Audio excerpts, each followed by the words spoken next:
Jumbo, welcome in, friends. As tonight we're going to do something kind of cool, something a little different, kind of off the beaten path. No pun intended. All right, welcome to the chat, everybody. Good to see you guys. Let's see who we got in here. Jeffrey Resendez is in here. Good to see Jeffrey. 91J loves Disney. Good to see you. And Lori French, great to see you. Mini Fan is in here. Just another Disney nerd. Frankie is in here with us. All right, awesome. Lori said, "What? One more day to go till Walt Disney World." Awesome, Lori. That is great. You're going to have a great time. Have you been there since everything opened back up? I'm kind of curious if you've been there kind of during the low days in July as we've continued to move forward and attendance is picking up, although it's been kind of looking like that the crowds have been pretty good. That is awesome. Thank you, Frankie. Yes. How do you like the green screen? When we redid our room so that we could redid our studio area, I put up the capability that we would be able to have have a green screen. So with tonight talking about nature talk and talking about the Disney Conservation Fund, I thought it'd be kind of cool to have a different backdrop. So how do you like it? Let me know if you like it. It's definitely different because you're kind of used to having all the stuff behind us, and but it's still here. It's just back there. So anyway, so cool. Well, tonight I want to talk about the Disney Conservation Fund, and I guess it was the last time we were at Animal Kingdom, which was October, so it was just last month. We were at Animal Kingdom. It really kind of struck me. Hey, Destinations Chronicles, good to see you tonight. It just kind of struck me that we hear a lot about the Disney Conservation Fund, but never really do a lot of research about it. And, they talk about it. They talk about monies, and if you remember last year, they had that you could buy the plushes from Lion King because there was a celebration of the 25th anniversary of Lion King, but also this is the 25th anniversary of the Conservation Fund and of Animal Kingdom. And they talked about monies that went to the Conservation Fund. And we have always given to the Conservation Fund. As a matter of fact, I got one of my Conservation Fund hero buttons on here. And if you ever go to Animal Kingdom, they have little buttons there at the checkout. And there's just give a donation and they give you a button. And we usually do that almost every trip. And even at the outlet malls, they have the buttons that you can give that goes toward the Conservation Fund. But I guess it was about 3 weeks ago, and I do a daily Disney thing that I listen to every morning. It's a little a blog, and the girl in there, it was called the Walt Daily, and she was talking about the Disney Conservation Fund, and she's talking about different statistics and different things, and I was just like, wow, I did not realize. I mean, I knew they did a lot, but I didn't realize just how much. So I started doing a little bit more research on it, and kind of what have they done. And there is a book. Actually, you can order the book. It's a free Kindle download, or you can buy it through Amazon. That is on the Disney Conservation Fund. It's like a 90-page book. I mean, it's a beautiful book that I'll have to get. I've put that on my wish list for Christmas. But it kind of outlines by regions of the world different target areas that the Disney Conservation Fund has tried to reach. And thank you, Destinations Backdrop. Yeah, I thought I'd have something up a little different tonight as we're talking about the Disney Conservation Fund. This actually, what is behind me is the logo that you can download. You can go to Walt Disney World, www.com. You can just Google Disney Conservation Fund. And this is a free wallpaper that is used for a celebration of the 25th year of the Disney Conservation Fund. And so, of course, Earth Day was this past April, was going to be this huge 25th anniversary celebration, which I planned to go down for. But of course, the shutdown changed all of that. So it's such a shame that they had a lot, put together for that day. They had some special merchandise that was going to be available. Dr. Jane Goodall had done a big endorsement for it. And if you remember, Dr. Goodall has spent decades working with the gorillas. And she was one of the lead, I guess you could say, consultants with Joe Rohde when they were designing Animal Kingdom. And she's had a partnership with Disney even long before that, in how they could make a park, but it not be a theme park, but then also not just a zoo. And of course, the genius of Joe Rohde made Animal Kingdom, come to life.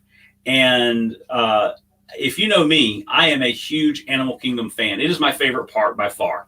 By far, I love it. I love the atmosphere of it. I loved it a lot better when there was all the live music and things. It definitely has the chemistry there has really changed since they got rid of a lot of the live musicians. But I think some of that will come back in time. Of course, the Festival of Lion King, it will come back, I'm sure. Even though there were the layoffs, I'm sure it will come back. That's kind of a key component. But the drummers are still there, and hopefully they'll get some of the dancers back. And but it's just so immersive for me. I love Magic Kingdom. Magic Kingdom has its own appeal, because I love that too. But Animal Kingdom is by far my favorite park. If I could work anywhere on Disney property, it would be at Animal Kingdom. I wouldn't care what it was. A lot of people don't like Animal Kingdom because they say it's too hot. Animal Kingdom is not too hot. It's just humid. I think a lot of people mix humidity with heat, and it's very humid there a lot of times because there is so much water there. And there's a lot of course, there's horticulture there. There's a lot of plants. And so with those, there's a lot of moisture. So that kind of feeds into that heat, that humidity that you feel there. But I absolutely love it. Frankie says that that's Animal Kingdom's her second favorite park.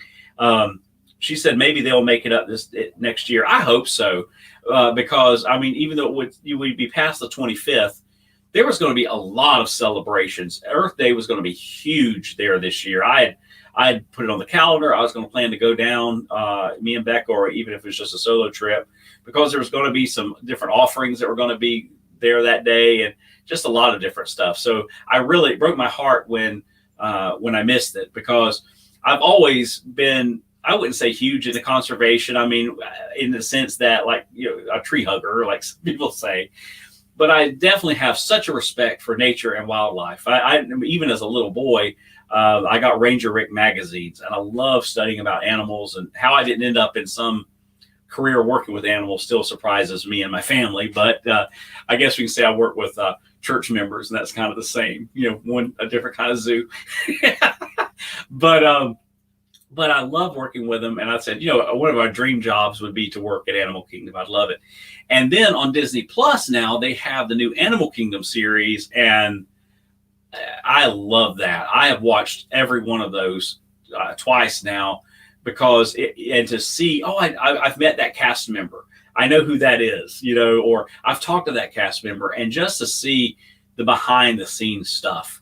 And of course, one of the really cool behind the scenes this week is the birth of a brand new baby rhinoceros.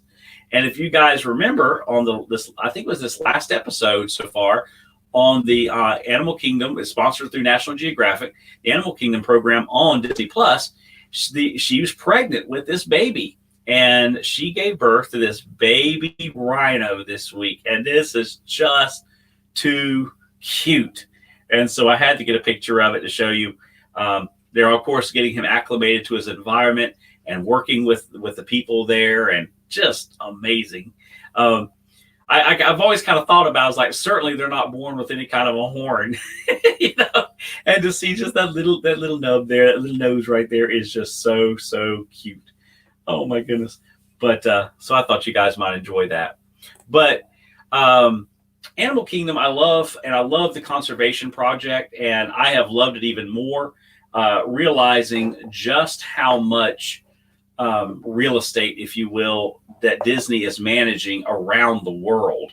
And it's crazy. I mean, they truly are saving species there. And when you give to that fund, those monies are going to that. And I just wanted to bring up some of that information here for you, that we could talk about. But the free book that you can get, like I said, is the Disney Conservation Fund. It's a free download through Kindle. I encourage you to go online and you can look that up. You can actually buy the hardback book, which, like I said, is on my wish list. It is a beautiful, beautiful book. The photography in it of the different projects that Disney is doing around the world are in there. It is an absolute, would be worth. It's not very expensive either. It would definitely be be worth it, that's for sure. But you can watch on National Geographic Wild. There's a special documentary by Jane Goodall called The Hope, and you can see that on Disney Plus as well. And I had an opportunity when I was in high school to attend a distinguished lecture series at Florida State University. That was before I graduated, went to the University of Florida. But we were at Florida State University, me and some friends of mine, for this distinguished lecture series, and we got to meet and got to hear Dr. Jane Goodall, and I was blown away. Just her work and her commitment to wildlife preservation and conservation. It was just, she was so inspiring, and she still is. And to watch this show, I encourage you. It's called Jane Goodall, The Hope, and it's on Nat Geo Wild. And it's actually, they started streaming it on Disney Plus on Earth Day. That was one of the releases that they had. But the Disney Conservation Fund has directed $100 million to protect nature. That's a lot of money that has come in from different areas, but a lot of that is right through the parks of people giving to the Disney Conservation Fund. So when you are on the Kilimanjaro Safari and you get toward the end of that safari and they're telling you about the fund and you have the opportunity to give to the fund, that money is so well used. And I always thought about those monies being right there in the park. I always kind of thought that those monies were used there to keep up the animals and that, and, to promote education, some education outside of the park. I did not realize what a huge enterprise the Disney Conservation Fund really is. And like I said, they've given $100 million to protect nature since 1995. They've supported also 600 nonprofit organizations, and different organizations are coming under the umbrella of the Conservation Fund or through partnerships with the Conservation Fund every month. And we're talking everything from saving animals to saving plant life, growing crops, better ways to grow crops. I think one of the neat meldings of these is with the Living with the Land at Epcot. When you're going through that ride, everybody's like, oh, okay, does this all matter? Yeah, they also, and the Department of Agriculture, the U.S. Department of Agriculture, work in conjunction also with the Disney Conservation Fund. And so those projects that they've been talking about, for years, it's kind of become kind of an old track at this point. They're on the Living with the Land about the different types of crops and fertilizers or being able to use natural pesticides. All of that also comes through the Disney Conservation Fund. And I did not realize how those two things came together. But there are grants directed through those organizations. And with that, they have helped protect 315 million acres of habitat. I want you to just kind of think about that for just a minute. Hey, Charlie, good to have This Our Dream and Disney Nerd Herders in with us tonight. Good to have Jeff and Angela. 315 million acres of habitat have those 600 not-for-profit organizations with the work of the Disney Conservation Fund have made that possible, which is that's crazy. That's a lot of land. And with that 315 million acres, there were over 1,000 species globally protected, from lions and leopards to butterflies and bees. And, going out even to Washington State right now, you think about the murder hornets. They've been talking about that. I actually thought about that when they were sending scientists over there. It would not surprise me that there were not members of the Disney Conservation Fund there working on that and are working on that, because they've captured some of them in the redwood forests out there. Well, there's a huge project that the Disney Conservation Fund works with the Redwood Project out there. So it's just pretty cool. So they do everything. They even do backyard education opportunities. So like when you're at the park and they're doing the Wilderness Explorer, they do things like that around the world, where they go to schools and they go to after school programs and they do different kind of educational outreach things that way. They share stories. They talk about different ways to raise money, what kids can do, what adults can do, because, the reality is conservation starts when we're all kids, right? That's when it starts. Whether, we're taught to recycle, whether we're taught, don't litter, all those things are part and parcel to the process. And I grew up fishing a lot. Whenever I was a kid, my family, we were on the Gulf of Mexico virtually every weekend. I literally cut my teeth on the Gulf of Mexico. And I remember back then, even we would be out and you would see trash floating on the water and stuff like that. And my dad always caught it. He would take a hook and he would collect it. We had a bucket where he'd collect all that trash and, cans and things like that. And I never realized, even my dad didn't come from that generation of really, being protective of the environment, so to speak, but he was. And I guess a lot of that, and then Susie is the same way. And her family has always been, recycle things. And we're very much a part of that movement. And we're kind of teaching Rebecca, as well. We're instilling that in her as well. And Texas Takes, good to have you with us tonight. And it's just pretty crazy. But, the book, the Disney Conservation Fund, is called Carrying Forward a Conservation Legacy. Like I said, you can download it digitally through Kindle, or you can get the book. It's one of the stories that it highlights is the International Crane Foundation. That's CRANE, the International Crane Foundation. And it partners with East Asia. And they have increased habitat protection for critically endangered Siberian cranes by 19,000 square miles. There's also the Associa Macrolea Eduarda, Save the Golden Lion Tamarin, as another protective group that they have planted more than 900,000 trees to create a forest habitat for the little tiny golden lion or cotton top tamarins. If you've ever seen those, they're absolutely adorable, the little tamarin monkeys. And they've planted those trees in Brazil and Colombia. And in doing that, they've also worked with 165 families in Brazil and Colombia to promote forest-friendly income-generating programs. So they go to these family farms in South America and Southeast Asia and Asia as well. But they've done a lot of this work in Central and South America, particularly, especially, Walt Disney always really had a heart for South America. The whole Goodwill trip, you remember, was South America. There's always been a lot of influence there. But to work with families, small local families, mom and pop operations, to teach them how to grow crops that are going to be environmentally friendly, forest friendly, yet be able to generate income and to make a profit. So currently, as of over the course of this period of time, they've worked with 165 of those families, which that's just wild.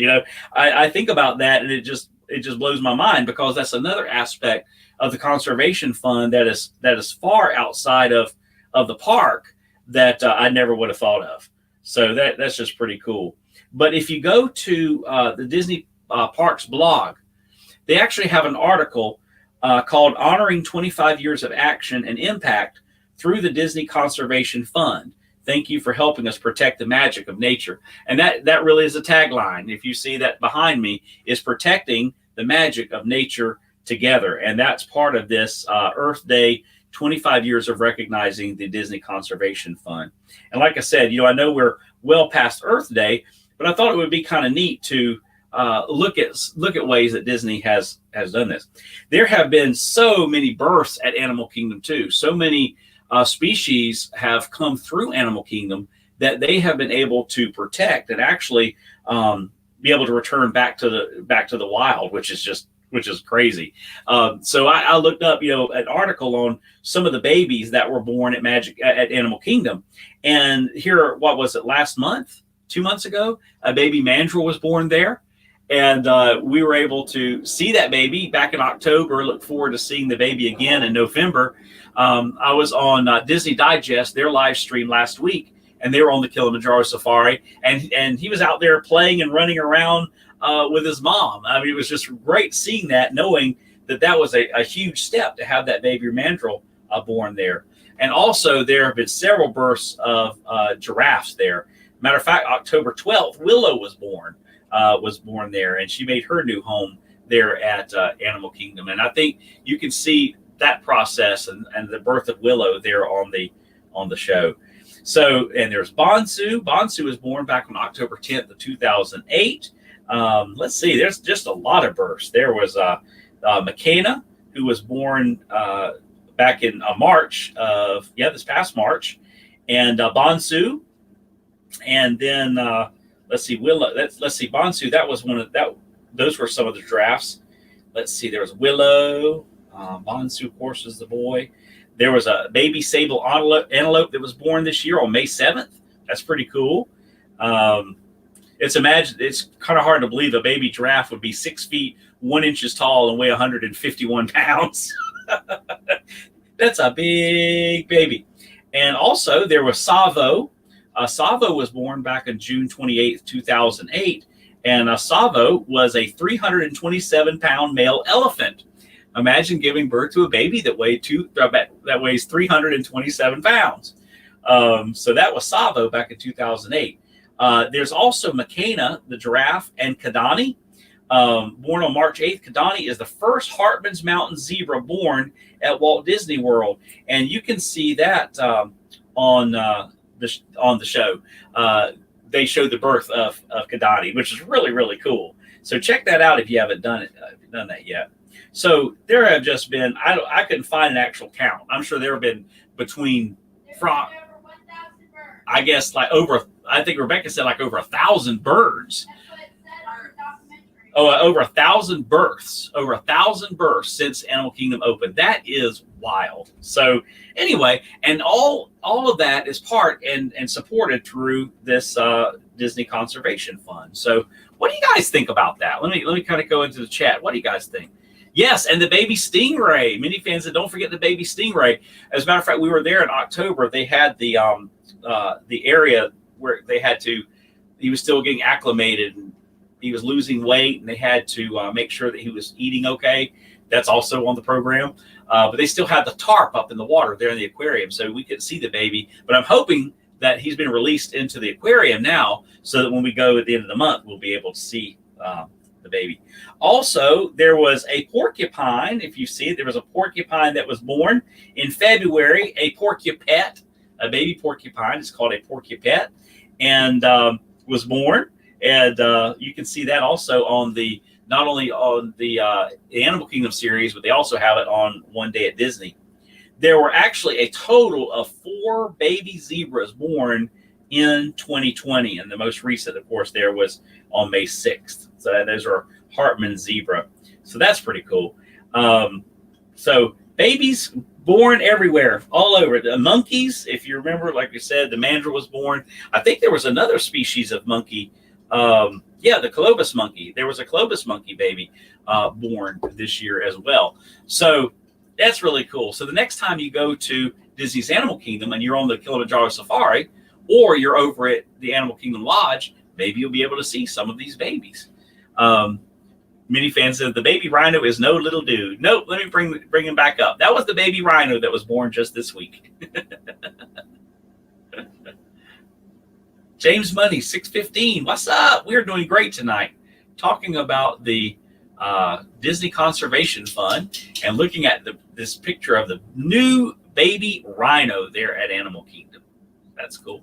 So go ahead, jump in the chat. What is your favorite part of Animal Kingdom? I even have my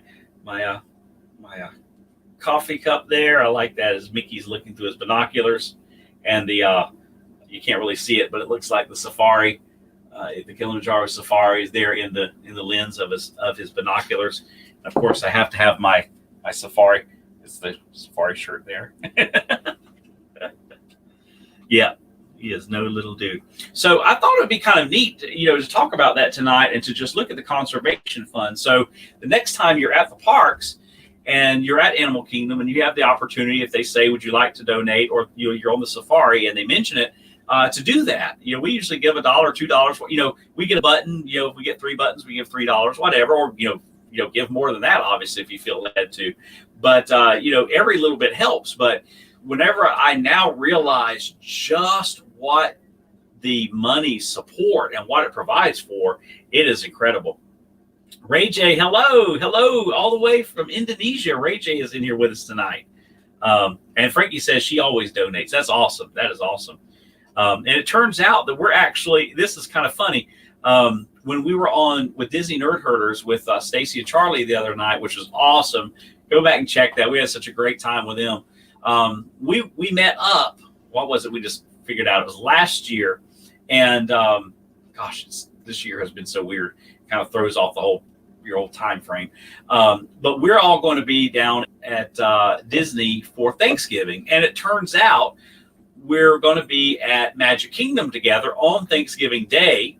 Well, as of today, we were able to get a reservation for lunch at the Liberty Tree Tavern. So we're also going to be in there at the same time. Charlie and Stacy, I think we're all going to kind of be in there. We're not going to have lunch together necessarily because we're going to be in separate time slots, but we're going to be able to kind of hang out together, which is going to be a lot of fun there at Magic Kingdom.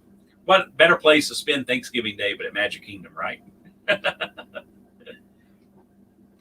So Ray J says, but you have San Diego Zoo over there. Oh, yeah, that is true. I have Destination Chronicle says we don't have Animal Kingdom Lodge. Yeah, but you guys do have San Diego Zoo, which I'd love to go to that zoo sometime. We love going to the Jacksonville Zoo. As a matter of fact, that is one of the funny stories we had there was when Rebecca was, I don't know, she's probably about 4 years old, 3 or 4 years old. I took her to feed the giraffes. And the giraffe that came up to us, her name is Naomi. And she got the little leaf branch thing out of Rebecca's hand, but then wrapped her tongue around her arm. I mean, her whole tongue right around Rebecca's arm. Well, the zookeeper was like, "Oh, what?" We got a great picture of it. It was so cute. And so, true Mickey sightings form. We had to get a souvenir. When we were going out of the park, out of the zoo, we got a stuffed animal of a giraffe, and that giraffe's name is Naomi. And needless to say, Naomi has gone everywhere we have gone. She has gone to 8 different countries. Who knows how many states? But this is Naomi. So Naomi is making her first live stream debut. Naomi goes everywhere. If we're on a Disney trip, Naomi is there. Any trip. Naomi has tried to stay an extended trip into the mountains one time. We went shopping one time, and Naomi ended up all the way in, where was it, Minnesota? So, Naomi has traveled with us and without us a couple of times, but she always manages to make her way back home. So this is the infamous Naomi, and she was, as a result of the giraffe named Naomi, who is a beautiful giraffe at the Jacksonville Zoo here in North Florida, and she has had several babies that have been brought to into the zoo there at Jacksonville. so yeah, that's kind of a cool story there, Frankie. But so the San Diego Zoo is incredible. Oh, I know. I've watched documentaries on it, and different when there are births and things there. Susan and I went to the National Zoo in Washington, D.C. back in 2000. We saw the pandas, which was just really cool. We love that. And Destination Chronicle, Naomi is kind of like the traveling gnome. Yeah, exactly. Naomi has been everywhere. We have pictures of Naomi on ships, on trains, on cars. The only thing Naomi has not done is fly. I don't think she has not flown yet. That's the only thing she hasn't done. But she has done everything else. The zoo is my favorite show on Animal Planet. Yes, that is a really good one too. As a matter of I've got to go back and watch several of those. Ray J says we have a self-drive safari park 90 minutes from where I live. We go there once a year. That's cool.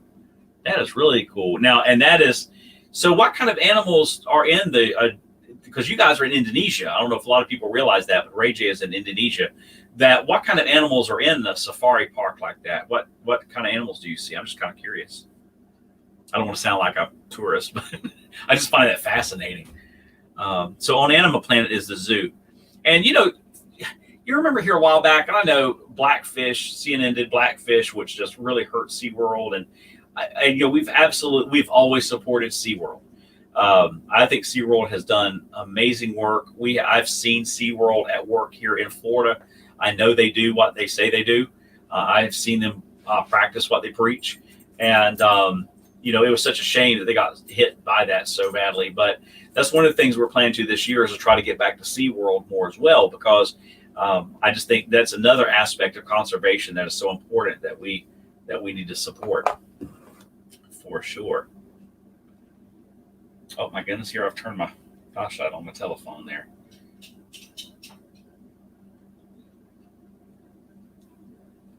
Yes, Naomi is a member of the family, like Susie said. She definitely is a member of the family. But so I just thought we'd talk about that just a little bit tonight, just something a little different, kind of off the beaten path, like I said, no pun intended, to talk about the Conservation Fund. So next time you're at, and one of the things I encourage you to do is not to treat Animal Kingdom like a theme park, like a park, but really treat it like an education experience and take your time and go on the trails.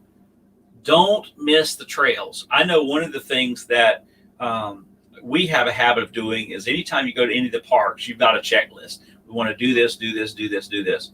Particularly now with like Pandora, you want to get over to Pandora.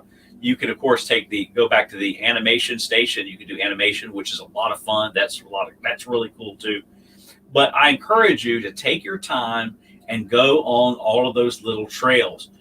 It's kind of funny. A lot of vloggers, they'll go to Animal Kingdom and they never go on those trails. And I never understand why. And I credited Nate with Disney Digest because he's been to Animal Kingdom probably once a week for the past month or so. And I try to catch parts of his streams. And he always, including today, I watched part of one today, and he was there on those trails. And I told him, I said, you're one of the few vloggers that goes on those trails. And you miss so much of Animal Kingdom when you don't go on those trails. And if you go back to Gorilla Falls, it is just beautiful back there. And there are birds back there and fish, and you get to see all these different kind of nests that the birds build. There's monkeys back there. Lands. There's just all kinds of stuff back there. Ray J says that there's rhinos, tigers, elephants, hippos, Komodo dragons. Oh, we were talking about Komodo dragons the other night, right, Frankie? Komodo dragons, giant pandas, the whole lot. There's a small aviary and reptile house too. Oh, that is cool. Frankie said, is the animation station back? Yes, it is. It is back. Of course, they use social distancing.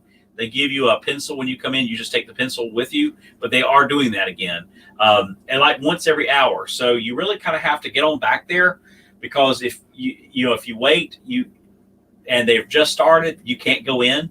So you have to wait a full hour, because that's the animation process, plus they clean everything. So you may have to be back there for an hour, and that's a long wait, because the petting zoo, they've not reopened. But what they did do is they have built a small shelter area, a fenced-in area on the Kilimanjaro Safari. And when we were there in October, we were like, what are they doing? What are they doing there? That's going to be a goat habitat.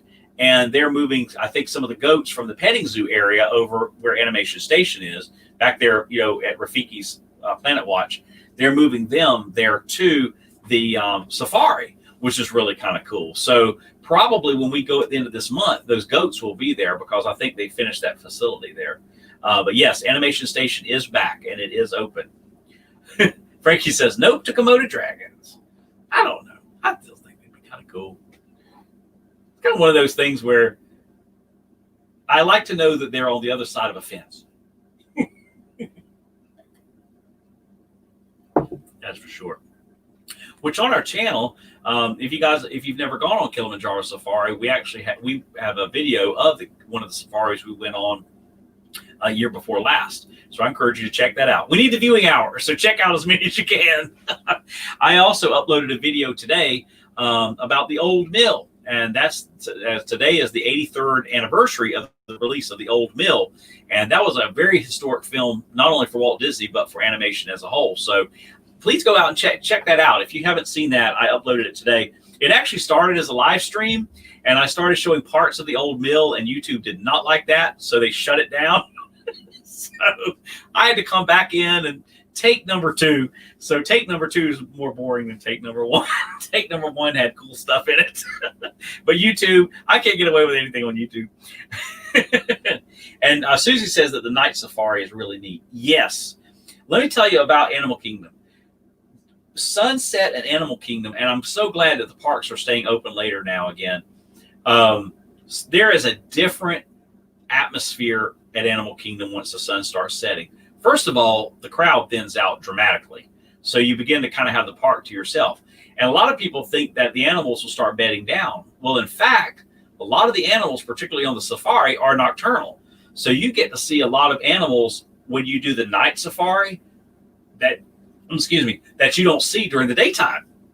So this would be my recommendation if you can do it. And right now you can, because the lines are not so bad, is do a safari when you get there during the day, and then do a safari either, I would say do the last safari, but okay, you can do the last safari, but the last time we went on the last safari, our driver was ready to go home.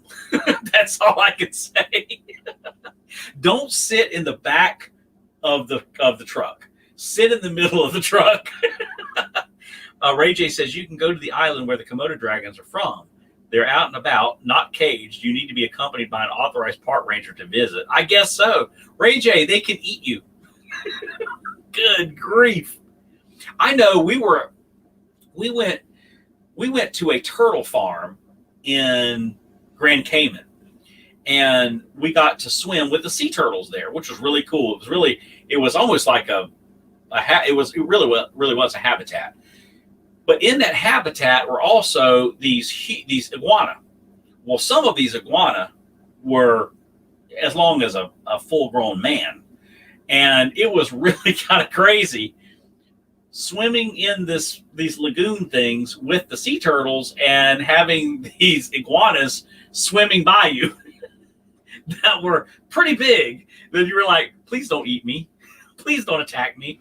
But they were so used to people didn't bother them. But that was really kind of weird.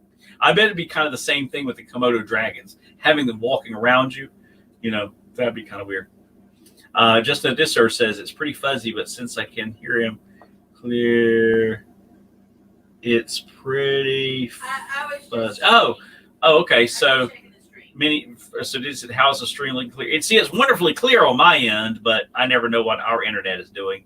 She says pretty fuzzy, but since I can hear him clear, it hasn't bothered me. Okay, well that's good. Well, at least you can hear me. Okay. Yes, Destination Chronicles says sit in the middle. That is for sure. If you have a bad back, do not sit in the back of the truck on Kilimanjaro Safari. Just for obvious reasons. You're behind the back tires. You're way behind the back tires. So sit in the middle if you can. Frankie said I love iguanas. Iguanas are awesome. And these things are huge. And in Grand Cayman, there's a church there. It's actually a Church of God. And it is covered with easily hundreds of iguana from, this long to this long. And why they collect on that church, I mean, they're all over the island there, but why they collect on that church the way they do is crazy. And that's kind of a tourist spot, is to see all the iguanas sitting on the building. Rebecca and I, last November, we were down in Miami for the Florida Baptist Convention, and it was crazy to see iguanas in people's yards. Now, we live in Florida, but we're in North Florida. There are no iguanas up here. If there's an iguana up here, he's lost, or somebody brought him here. But they were all in people's yards. We would drive by people's yards, and they were sitting in the trees like squirrels around here. That was really kind of weird. That was really weird. Yes, Destination Chronicles is correct. Iguana on Cozumel are huge. Yes, they are. Cozumel and Grand Cayman have huge iguana. They are. They look like Cayman alligators. I mean, they really do. Or Cayman crocodiles. That's the alligators. They look like Cayman.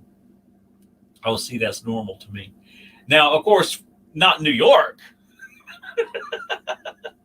Right, because she grew up in South Florida. So Frankie's used to all that stuff. Now, you get up into upstate New York, you're not seeing if you see iguanas where you are now, it's kind of like seeing iguanas where we are. They are lost, or somebody has brought them there and let them go.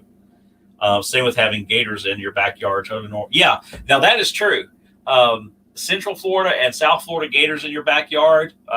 We have them around here in North Florida because we're right here along the river, but we don't have them in our backyard, thank goodness. But yes, they are nearby. That is for sure. They are not very far away from us. It's kind of funny. When people think you're from Florida, they think the alligators are everywhere, like they're in your backyard all the time, or you keep them as pets. They don't realize that Florida is a very, very big state, and it's very diverse in its climate. So the alligators are not in everybody's yard like they seem to think they are. And if you do find an alligator in your yard, it's a good idea to get someone to take care of it unless you know it belongs there somewhere nearby. And it's just like with Disney, they've always had issues with alligators. If there's a body of water around, there are going to be alligators in Florida. That is just how it is. It's unfortunate things have happened in the past, but that's just how it is. When I was at the University of Florida, we have a huge, of course, the Florida Gators, right? Well, there's a huge lake there called Lake Alice, and there are gators there. I mean, dozens and dozens of gators. And some of those bull gators, they are huge. I mean, they're like they're like the ones on the safari. The crocodiles, these are alligators, are huge. And so, like Frankie said, keep your dogs away from a dark body of water, people. Exactly. You keep your dogs away because they will come out and they will eat the dog. If there's a small child nearby, that it's unfortunate, but you just have to take precautions knowing that they're around. I mean, they are right there. I was actually on the shuttle bus coming off of campus one day, and the game warden and the police were by Lake Alice because somebody would have been walking by and their dog just got right off the edge of the lake by an alligator. It's just, it happens. You have to be careful. So Frankie says, every time I'd see it on the news, I'd say, it must have been someone not from Florida. Yep, that is right. FWFG is our friend. Freshwater Fish and Game. Yes, Freshwater Fish and Game is our friend. Actually, we have a really good friend that works for the Freshwater Fishing Game. It's a body of water. There's probably a gator in it. Yep. Destination Chronicles nailed it. Nature is harsh. Yes. It's kind of funny too. And it's been said, and it's not just about animals, but when people go to Disney, they think, oh, nothing bad can happen to me at Disney. Maybe it is the most magical place in the world, but when you have wild animals there, things can happen. There's no controlling what nature is going to do. And Destination is exactly right. When it's feeding time, they're going to find food wherever it's available. He says, where we have bears and mountain lions, totally different, but you need to know what to do. You're exactly right. You need to know what to do. When we would go on mission trips up into West Virginia, especially West Virginia, but Kentucky, but particularly in the mountains of West Virginia, we knew that there were mountain lions there, and we knew that there were bears there, especially bears. And one of the places where we stayed one year, there were a lot of bears. So they told us, don't go out at night, stay inside. Don't put trash around, don't put food around, the bears will come after it. So yeah, you just have to know what to do. Oh, Ray J, have a great day. It's already day for Ray. So Ray, thank you for coming in. We appreciate you so much. And I'll catch the upload that I did today for the old mill. I think you'd enjoy that. But Destination Chronicles, love is so true. Yeah, Disney isn't heaven. You aren't exempt from the laws of nature. That's right, exactly. And people do crazy stuff like nothing's going to happen to them because they're at Disney, right? It's like, come on, always use common sense. Frankie said, yep, I was in Disney when that boy was taken by the gator. Oh gosh, you were. Oh wow. Yeah. And that was extremely tragic. And I know at the time, Bob Iger was overseas when it happened. I think they were opening Shanghai. Yeah, I think they were opening Shanghai, Disneyland Shanghai. And he got word of it. And, it is horrible. And I could not imagine that happening. But there were signs there. There have always been signs there. And they just ignored the signs. And since then, there's fencing up and things like that. But they've also, it's almost like gators have been minimalized. They don't recognize the crocodiles on the Jungle Cruise anymore. They took the baby gators out of the gator farm Living with the Land after that. I'm surprised they kept the crocodiles in the Kilimanjaro Safari, but they have. Oh, speaking of which, I've got a cute story. I think Destination Chronicles, you guys and Frankie will enjoy this. When we were on the Kilimanjaro Safari back in October, right? No, July. In July. The whole area where the crocodiles live was empty. And I was like, oh no, are you kidding me? Have they now got rid of the crocodiles? Well, it turns out that all the crocodiles had been removed for their semi-annual checkup. So when we went back in October, they were all back. And could you imagine being the cast members that get picked to wrangle all the crocodiles for their semi-annual checkup? Yeah. Oh, you're right, Frankie. That it was one tragedy after another, because not only was the Gator event at Disney, but then there was also the nightclub shooting was that same week. That's right. It was a terrible week. And of course, it could have been terrible for Disney in the sense that he originally had planned to do the shooting at Disney Springs, which actually brings up a point. I found out today that they're now coming in the parking garages where the temperature checks are as you come into Disney Springs now, whether it's for the garage or whether it's on the backside, you now have to go through the contactless scanning machines like they have at Hollywood Studios and Animal Kingdom, which are crazy advanced. So now you actually go through a detector device coming into Disney Springs. Before you didn't do that. So I guess that's another way to just make everybody feel a lot safer. Disney refunded everyone staying in those resorts because the helicopters flying around all night. Oh, really? Now, I did not know that. That's wow. You know what's funny? You used to be allowed to swim in the yeah, you could swim in the Seven Seas Lagoon. Yes, you could. Well, there was what was it called? The river. What was it? The water park? Huh? River Country. Yeah, River Country, which you went splashing out into the lagoon, basically. Oh yeah, you could swim. Well, they had they even had the boats out there. That's pretty cool. I have pictures of me swimming in it with other kids. Wow. Yep, times have changed. That is for sure. Times have definitely changed.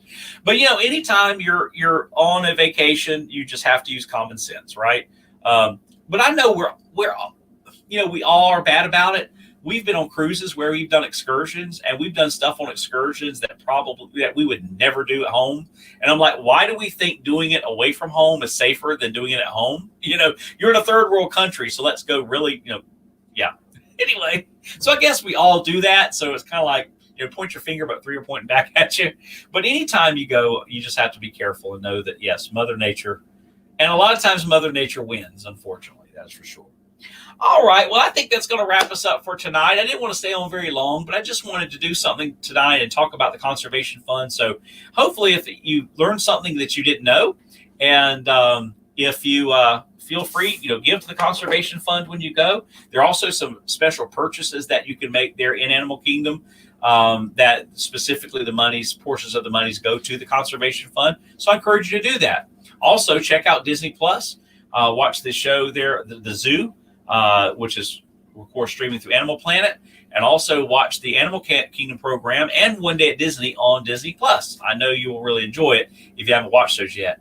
I also encourage you on our channel to check out our upload that we did today on the Old Mill. And who knows, maybe tomorrow or sometime I might do some trivia, and we'll have a lot of fun there. And I'm hearing a cue from my wife.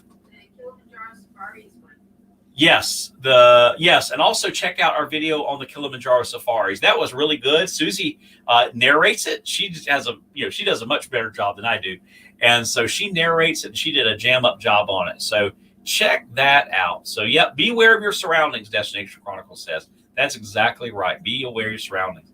We did which is also on our channel. We did a cave rafting in Belize. Check that out. Off the road with Mickey sightings. But we have another video I uploaded a few months back where we did cave tubing in a Belizean river. Check that one out. And there were jaguars out there, and they were like, stay on the path because there are jaguars out here in the jungle. So check that one out too. But always be around aware of your surroundings. And Frankie said, I learned so much. Thank you. Wow, awesome. That's what I was hoping, that you guys would learn something new tonight. All right. So as they say, when you're getting off of the Kilimanjaro Safari, they say Waharani, which doesn't mean goodbye, but it means go well, because goodbye is way too permanent. And never lose sight of this one thing, you guys. It was all started by a mouse. Have a great night, and God bless you. Bye-bye.